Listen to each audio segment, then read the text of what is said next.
and I welcome each and those of the PIB session. As you all know that every morning we are coming with a PIB session, and these are very important session, especially for all of you, just because we last Sunday, like yesterday, the RBI Grade B examination paper has happened. And if you go by the concept, like what the way RBI has given the question paper, and general awareness has been on the toughest side this time. So I hope all of you have understand the important session, especially for all of you, just because for the RBI Grade B examination. 1 minute, guys. I hope everybody can listen to me properly, right? Okay. So the thing is that on 9th of July, that is yesterday, RBI Grade B examination is over, and GA is on being one of the toughest side.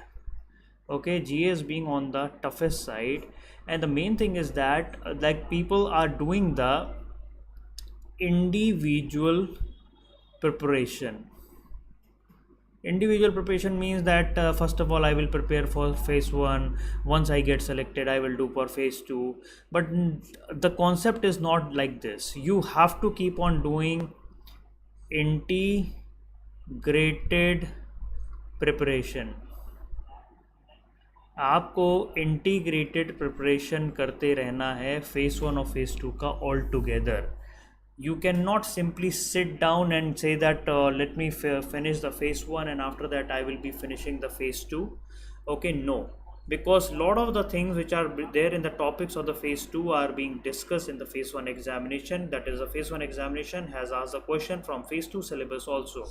So it is not like that you can simply sit down and you can just simply just split down the things over there. You have to make sure that you keep on understanding all the type of questions, all the type of like whatever is given in the syllabus. You have to make sure that each and every part, whether the phase 1 syllabus or whether the phase 2 syllabus, आपको ठीक से पता होना चाहिए. क्योंकि phase 2 में जो syllabus दिया हुआ है उसका question phase 1 में भी आ सकता है, क्योंकि आपको तो वैसे भी पढ़ना है वो, आप उसको किसी को भी separate out नहीं कर सकते. You cannot separate out the things, right?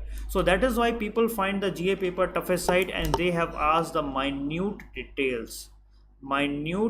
details. Okay, multiple statement based question, single liners are there, multiple statement based questions are there. So you have to go by a detailed study now. So आपको detailed study पूरा करना पड़ेगा. Okay, so this PIB sessions is one of the things, because whatever is asked in the PIB, whatever is there in the PIB, what is the data is there in the PIB, I just put it same as it is with all of you, so that whenever the question comes related to anything regarding that, you are there to answer that question. Okay, so with that note, let's start with our work. So we have launched our Telegram channel where you will be getting all the notes, mind maps, news of the day, question of the day, top 10 MCQs, PDF of the live session. Everything you will be getting over there, everything you will be getting. And this is our high quality team. Please save the lectures timing and you will be getting all the lectures from these timing. So let's start with the first question. Which city will be hosting the third trade investment working group meeting? Which city will host the third trade investment working group meeting of G20? New Delhi, Mumbai, Kevadia, Gujarat, Ahmedabad, Gujarat. Which city will host the third trade investment working group meeting?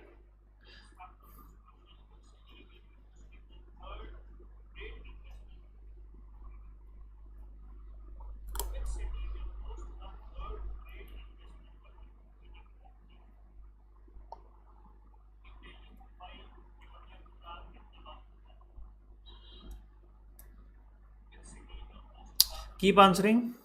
Which city will host the third trade investment working group meeting?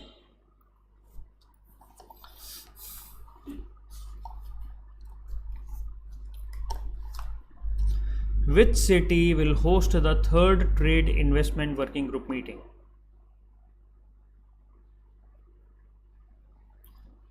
Keep answering, everybody.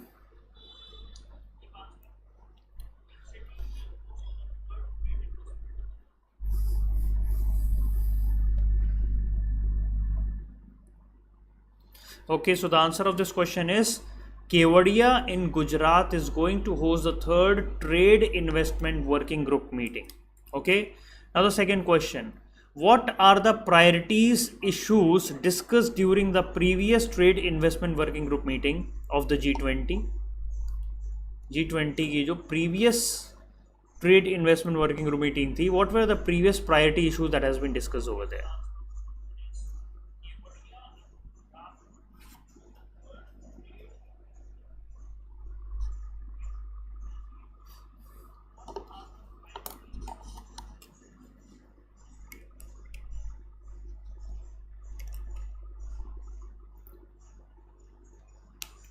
What are the priority issues discussed during the previous Trade Investment Working Group meeting?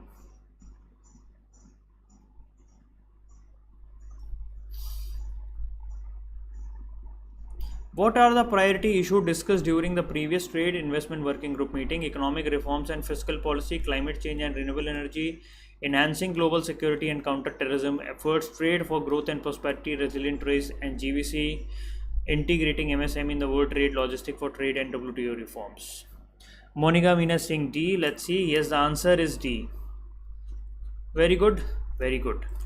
Now, so there is going to be the meeting that will be starting from today itself till 12th of July regarding the third Trade Investment Working Group meeting. Okay. So this is going to happen in Kevadia in Gujarat. Okay, it is going to a 3-day meeting where a lot of countries invitees will be coming. So it is the investment working group meeting, and the main focus area of this meeting is that how we can implement and how we can go towards the action oriented proposal. Okay, how we can go for action oriented proposal and how we can enhance the investment throughout the world in various special trade things, and the investment, how we can just gather the investment throughout the world, how we can simplify the trade work, how we can simplify the WTA norms, and how we can utilize this G20 platform in order to enhance the normal flow of the goods and investment throughout the world. Okay, so there will be a lot of discuss regarding the logistic policies, global value chains, GVC, MSME. Okay, all these things are being discussed over there under the G20 meeting. So the 5 priority issues that are being discussed, namely were trade for the growth and prosperity, resilient trade and GVC, integrating MSME in the world trade, logistic and trade, and WTO reforms were extensively discussed during the first and the second trade investment working group meeting. ये पहले discuss हुए थे, ये 5 priority, ये important है. 5 priority areas G20 के क्या है ट्रेड इन्वेस्टमेंट वर्किंग ग्रुप के, you should know that. Okay, so they are very high important, very important proposals regarding the trade enhancement, free flow of the trade, logistics flow, how we can enhance the MSME penetration throughout the world, MSME penetrated good throughout the world, and how we can enhance the WTO reforms so that all should have a level playing field. Okay, level playing field.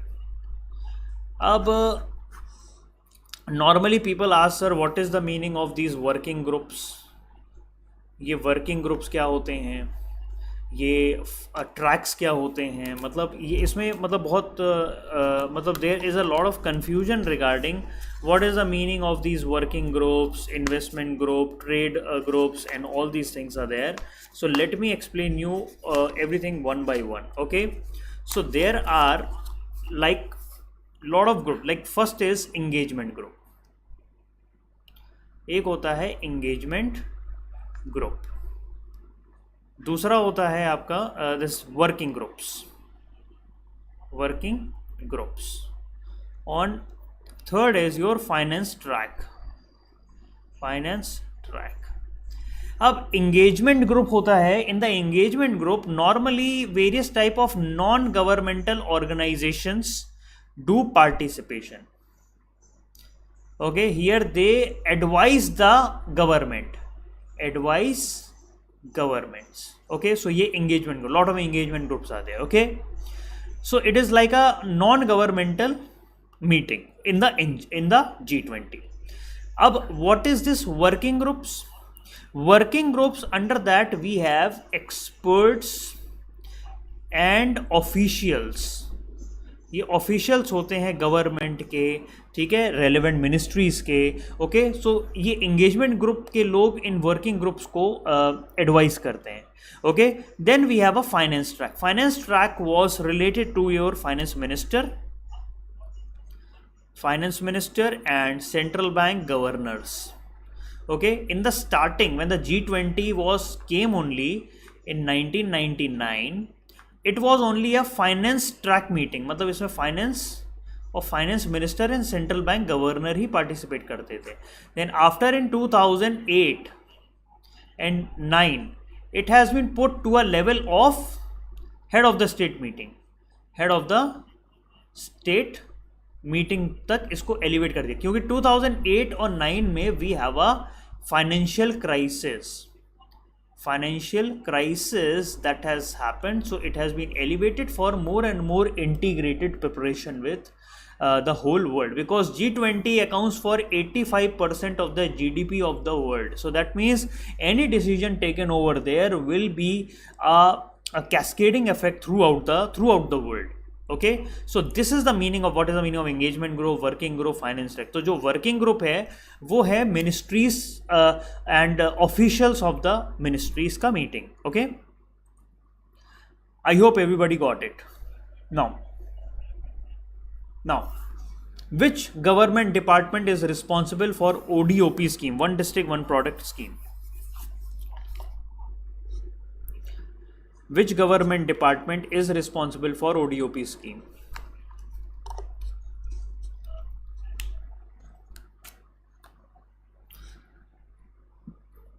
Ministry of Commerce and Industry, Ministry of Home Affairs, Ministry of Finance, Ministry of External Affairs.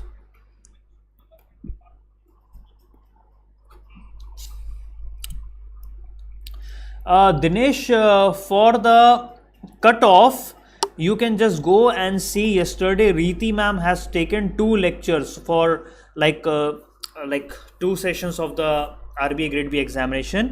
So Reeti ma'am has taken 2 sessions on that. Okay, so you can go there and check whatever the cutoff she has discussed. Just go and find it over there. Okay, which government department is responsible for ODOP program?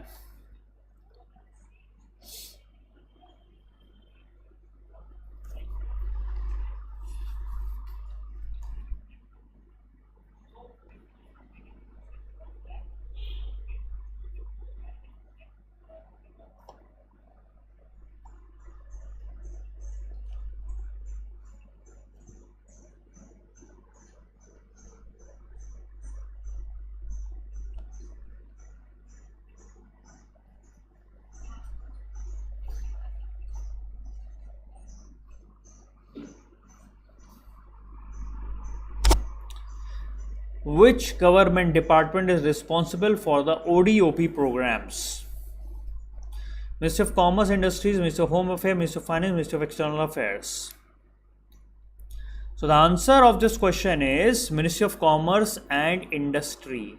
Ministry of Commerce and Industry. Now, products under ODOP have onboarded and tagged on the Groyo e-commerce platform. So there are a lot of products which are being coming from the one district one product has been listed and has been tagged to the Groyo e-commerce platform, right? So first of all आपको ये पता होना चाहिए कि ODOP scheme is under the DPIIT, which is the part of Ministry of Commerce and Industries. Okay, so government is releasing ODOP scheme for all the district, normally all the districts of our country, where every district one product will be taken, and that will be called as one district one product, which is famous for that.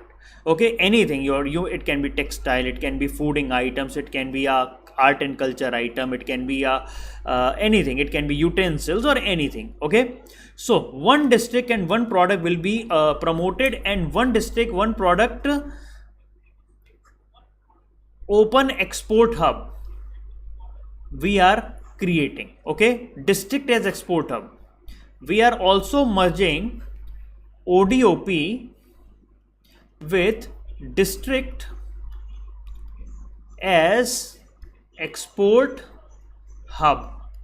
So we are also looking for converting our every district as an export hub, right? So under the Ministry of Commerce, DPIIT is working for the ODOP scheme. So recently, Groyo is an e-commerce player who has identified various products related to home textile, home decor, and various other things are there, and they have put it on their website. Okay, so this is like a total one-stop solution platform where the product of the ODOP scheme are directly listed into the e-commerce site, and it will give more visibility.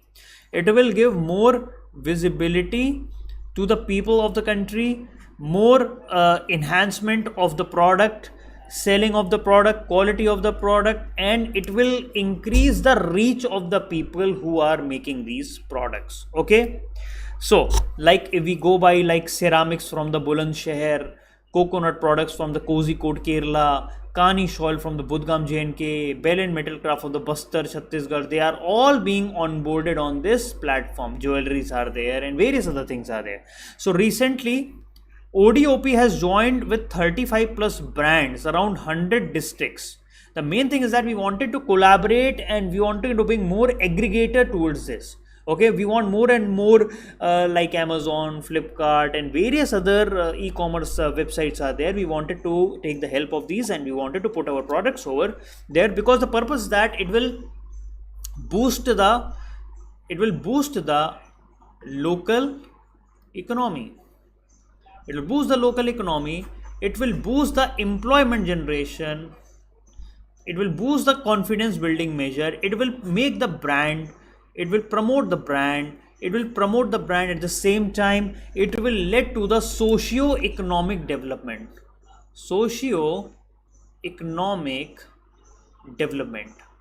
of that particular area. Okay, so at the same time, as you all know that we are celebrating Azadi Ka Amrit Kal and we wanted to make India Atmanirbhar Bharat. Okay, so various initiatives are being launched by the DPIIT, Ministry of Commerce. Okay, so they are all working towards in order to promote these sectors. So one district, one product is like balanced regional growth. You know, in our India, some areas are very good at generating employment, high income areas are there, but some regions are totally backward. They are not having a good incomes and everything. So one district, one product is aimed at fostering the regional development across all the area. That is why every district has been, one product has been selected from each district. Okay, top selected brand for the one district, one product, because it leads to the integrated socio-economic growth of all areas. Okay, under ODOP we have identified 1102 products from 761 districts are there. Okay, so all products are being selected, every product has been given the due importance, and some product which are GI tagged products are there, geographically indicated tags are there. They are identified under the district as export hub and GI tag products. So this is regarding the ODOP scheme. Now question number 4, a lot of questions are there regarding the national fisheries sector. When is National Fish Farmer Day celebrated? 10 July, 1st August, 15 June, 25th September. When is National Fish Farmer Day is celebrated? Keep answering. When is National Fish Farmer Day is celebrated?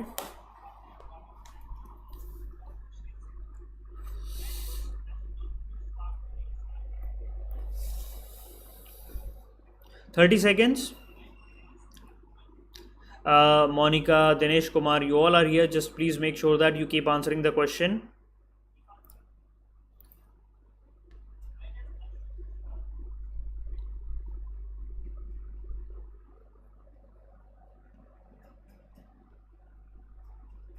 Okay, so let's see the answer. The answer of this question is 10th July. The answer of this question is 10th July. Now second question, what is the estimated investment under Pradhan Mantri Matsya Sampada Yojana? Pradhan Mantri Matsya Sampada Yojana. Very important question. Pradhan Mantri Matsya Sampada Yojana is a very, very important question for 5 years. 10,000 crore, 15,000 crore, 20,000, 50 crore, 25,000 crore.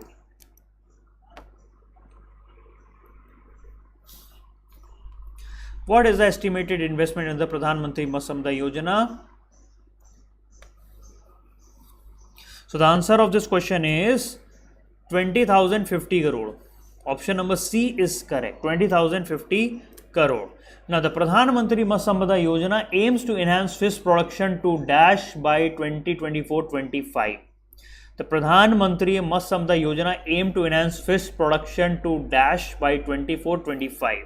10 metric million ton, 15 metric million ton, 20 metric million ton or 22 million metric ton. The Pradhan Mantri Matsya Sampada Yojana aim to enhance fish production to dash by 24-25.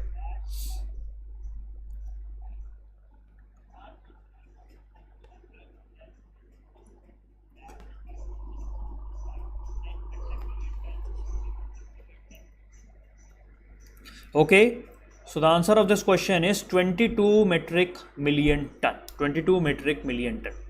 Which fund was announced in the Union Budget 2018 to develop infrastructure in the fishery sector? Fisheries Aquaculture Infrastructure Development Fund, National Fish Farming Fund, Aquatic Infrastructure Development Fund or Blue Revolution Development Fund? What is an answer? Which fund was announced in the Budget 2018 to develop infrastructure in the fisheries sector? Which fund was announced in the Union Budget 2018 to develop infrastructure in the fisheries sector?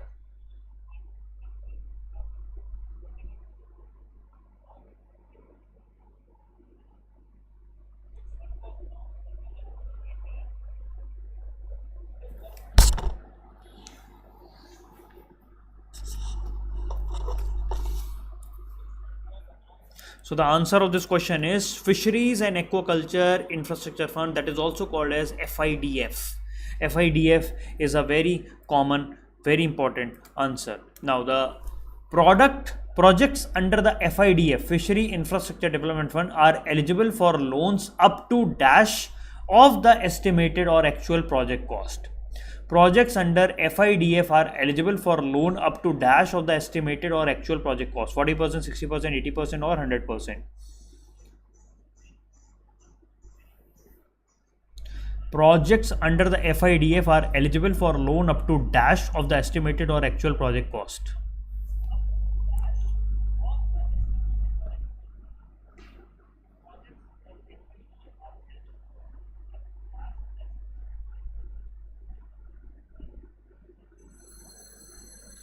Projects under the FIDF are eligible for loan up to dash of the estimated or actual project cost, 40%, 60%, 80% or 100%.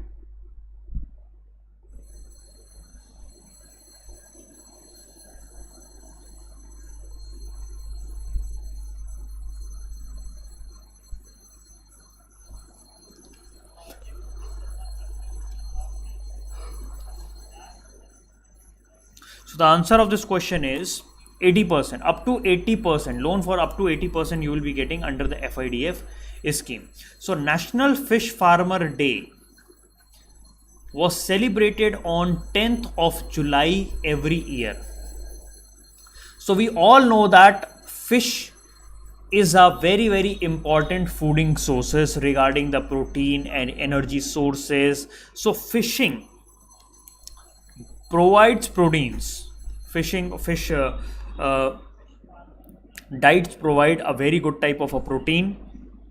Fish oil, it helps in generating the employment opportunities, then income generation, income enhancement, and also makes the country food secure. Okay, so every year 10th of July we celebrate Fish Farmer Day. So we celebrate the people who have contributed in the field of fish farmers, aquaculture, and various Indian experts are there. Okay, So this is a very, very important opportunities where we are recognizing the role and the contribution that has been given by the farmers, industry, scientists for the sustainable agriculture. Okay, how we can do and how we can harness the potential of the fisheries sector and how we can utilize these fisheries for the food security of the country and the overall development of the country. So National Fish Farmers Day is especially being celebrated to commemorate the contribution that has been done by the Dr. Hira Lal Chaudhary and his colleague Dr. K.H. Ali Kuni. Okay, so in India's fisheries sector, because they have done a very important work regarding the induced breeding in India, major carps of hypophysiation technique. Okay, so they have worked towards a very important technique that is called hypophysiation technique in 1957. Because of that, it leads to the revolution in the inland aquaculture. So on that is why we celebrate the National Fish Farmer Day on this name. Okay, so here we are recognizing the role of fish farmer, aquapreneurs and everything, right? So fish for farming, generating country food security and all the things. Now, as you all know that government is providing all the necessary effort in order to enhance the fish production in the country, right? So it will help in providing food security, it will provide the employment, it will provide the socio-economic development to the areas, right? So cumulatively, India government is investing rupees 38,572 crore, especially in the fisheries sector. Okay, for that Blue Revolution in 2016 they have launched with a rupees 3,000 crore has played a very important role, right? So in the budget 2018, which we have already discussed, they have launched around Agriculture Infrastructure Development Fund, which is of rupees 7,522.48 crore, where they will be developing the very important and state of the art infrastructure for the fishery sector regarding the storages, regarding the cold storages, where various inland and outland things are there which will be utilized for developing the aquaculture infrastructure, right? And we are also running a very important flagship scheme that is called Pradhan Mantri Matsya Sampada Yojana. Okay, though this has been launched for a period of 5 years with an outlay of rupees 20,050 crore. Okay, under that government is running a sub scheme with an investment of rupees 6,000 crore. Okay, so the main purpose is that of the Pradhan Mantri Matsya Sampada Yojana is that to generate the fish production to 22 million metric ton by 24-25. Okay, so if we are able to do that, it will able to generate the employment opportunities. It will be generating employment to 55 lakh people in this sector only. Okay, so it will be improving the lives, it will be providing a sustainable development to all these areas. So that is why we need government effort, we need private investment, we need entrepreneurship activities in all these areas. We have to create a necessary good model of this area so that business, innovation, startups, incubator all can work in this area to develop the fishery sector of our country. Now question number 9, the last question for today. Which organization launched the NESDA National E-Governance Service Delivery Assessment Portal Framework? United Nations, Ministry of Finance, Department of Administrative Reform and Public Grievances, or Niti Aayog? Which organization launched the NESDA National E-Governance Service Delivery Assessment Framework?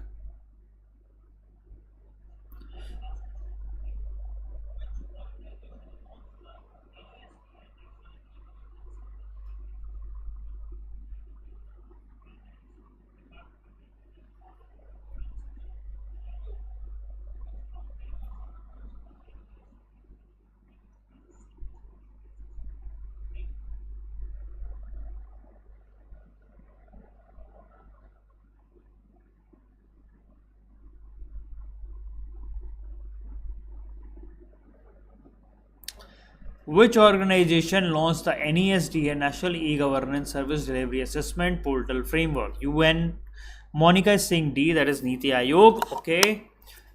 So let's see the answer. The answer of this question is Department of Administrative Reform and Public Grievances. That is the correct answer. Okay. So NESDA Portal Framework has been launched by the Department of Administrative Reforms and Public Grievances.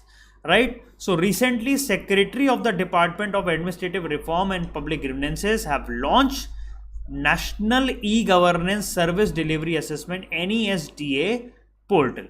Okay, so first of all, NSDA framework, ये जो framework था ये launch हुआ था 2018 में. framework portal अभी अभी launch हुआ है. ओके, पोर्टल अभी अभी लॉन्च किया. फ्रेमवर्क जो है दे हैव लॉन्च इन 2018.